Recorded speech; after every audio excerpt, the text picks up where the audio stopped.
అన్యాయం చేసిన సునీల్ రెడ్డి, గిరిజనులకు అన్యాయం చేసిన Sunil Reddy, down down Sunil Reddy, down down Sunil Reddy, down down Sunil Reddy, down down Sunil Reddy, down down Sunil Reddy, down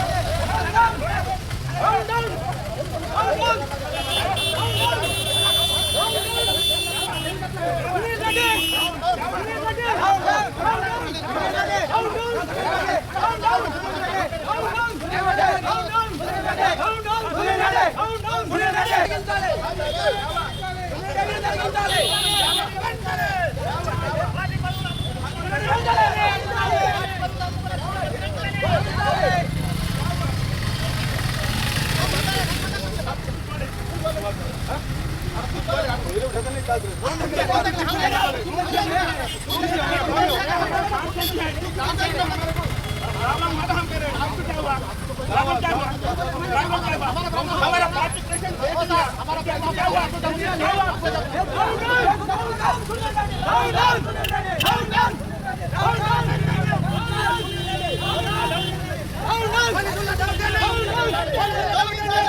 Balkonda నియోజకవర్గంలోని భీమ్గల్ మండలంలో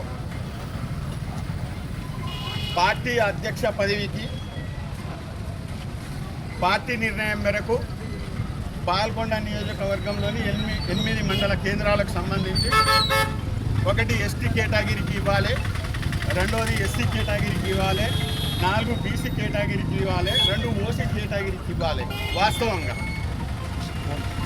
కానీ ఆ రోజు మాకు బల్మూరి వెంకట్ గారు ఇన్ఛార్జి ఉంటే మా దగ్గర నామినేషన్ ఫారాలు తీసుకొని మాకు నిజామాబాద్ డిసిసి ఆఫీస్లో ఇంటర్వ్యూలు చేసి ఖచ్చితంగా గత 20-32 సంవత్సరాల నుంచి పార్టీలో మేము పనిచేస్తే మీ సీనియర్లకు గుర్తింపు ఇస్తామనే విధంగా ఆ రోజు పార్టీ నిర్ణయం కట్టుబడి ఉంటే ఈరోజు మా బాల్కొండ నియోజకవర్గ ఇన్ఛార్జి సునీల్ రెడ్డి గారు పార్టీ అధ్యక్ష పదవి దాదాపు 50 లక్షలకు అమ్ముకోవడం జరిగింది.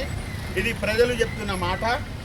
విషయం ఏంటంటే మేము సీనియర్లం ఉన్నాము, 3-4 పార్టీలు మార్చి గతంలో టీఆర్ఎస్ అధికారంలో ఉన్నప్పుడు గ్రామానికి ఒక్కరిద్దరు కాంగ్రెస్ పార్టీ కార్యకర్తలు ఉంటే కూడా మమ్మలను తరిమి కొట్టిన రోజులు అవి. ఆ పాత్రలో మరి ఇప్పుడు వచ్చిన మండల్ ప్రెసిడెంట్ ఆయన కూడా ఆ పాత్ర ఉండే. మరి 18 నెలల కాలంలో మరి ఆయనకు పార్టీ పదవి మున్సిపాలిటీ ఉన్నప్పుడు రూరల్ ప్రాంతంకు రూరల్ ఏరియా వ్యక్తికి ఇవ్వాలి, కానీ మరి పట్టణ వ్యక్తికి ఏ విధంగా ఇస్తారు?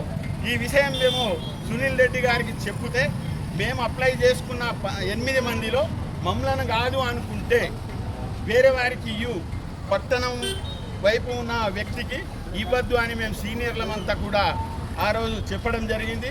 సరే ఆయన మా మాటను కాదనుకుంటా మరి ఆయన డబ్బులకు అమ్ముకున్నాడా, దేనికి బాకీ తీసుకొని మరి ఆయనకి ఇచ్చిండా అనే విషయము మనకు తెలియదు. కాకపోతే మేము గిరిజనులం కాబట్టి గత 32 సంవత్సరాల నుంచి నేను పార్టీలో పనిచేస్తే ఇవాళ ఎన్ని పార్టీలు వచ్చినా, ఎన్ని పార్టీలు ప్రలోభాలు చూపించినా, ఓట్లకు డబ్బులు ఇచ్చినా మేము మా గిరిజన గ్రామాల తరఫున మేము కాంగ్రెస్ పార్టీకి మెజార్టీ చూపించినమే తప్ప మమ్మల్ని మేము మా ఖచ్చితం పార్టీ ప్రెసిడెంట్ ఇవ్వమని అడిగితే మీ గిరిజనులకు ఇచ్చేది లేదు అనేది అవహేళనగా మా మీద మాట్లాడటము, ఇవన్నీ కించపరిచి మాట్లాడడం జరిగింది. ఇది కూడా దీని సందర్భం టైం వస్తా అని అనుకున్నాము. మాకు కాంగ్రెస్ పార్టీలో న్యాయం జరగాలంటే ఫస్ట్ బాల్కొండ కాన్స్టిట్యున్సీ ఇన్ఛార్జిని కాంగ్రెస్ పార్టీ మార్చాలి. మార్చకపోతే కాంగ్రెస్ పార్టీ భ్రష్టు పట్టినట్టే. ఇవాళ మేము సామరస్యంగా దిష్టి బొమ్మ దగ్ధం మేము చేస్తూ ఉంటే పోలీసు సిబ్బంది కూడా వారికే వతస్తు పలికితే ఈ ప్రజాస్వామ్య దేశంలో మరి ఎక్కడ ఉంది అంబేద్కర్ రాసిన రాజ్యాధికారం? కాబట్టి ఇప్పటికైనా అధిష్టానం కళ్ళు తెరిచి ఈ ప్రాంతంలో గిరిజనులు ఎక్కువ ఉన్నారు కాబట్టి వారికి ఖచ్చితంగా పార్టీ అధ్యక్ష పదవి ఇవ్వాలి. కష్టకాలంలో కూడా పార్టీని కాపాడిన వ్యక్తులు కాబట్టి వారికి ఇవ్వవలసిందిగా కోరుతూ, అదే అధిష్టానానికి ఈ బాల్కొండ కాన్స్టిట్యున్సీ నియోజకవర్గ ఇన్ఛార్జి తప్పిస్తేనే పార్టీ బాగుపడుతుంది, లేకపోతే పార్టీ నాశనం అవుతా అనే విషయము నేను మీడియా ముందు చెప్పడం జరుగుతుంది. మా గిరిజనులకు న్యాయం చేయాలి. ఇలా రాష్ట్రంలో కూడా అధికారంలో వచ్చిన కాంగ్రెస్ పార్టీ గిరిజనుల ఓట్ల శాతంతోనే కాంగ్రెస్ ప్రభుత్వం ఏర్పడ్డది, ప్రజా ప్రభుత్వం ఏర్పడ్డది కాబట్టి ఖచ్చితంగా దీన్ని అధిష్టానం ఆలోచించవలసిందిగా కోరుతూ మనవి చేస్తున్నాం.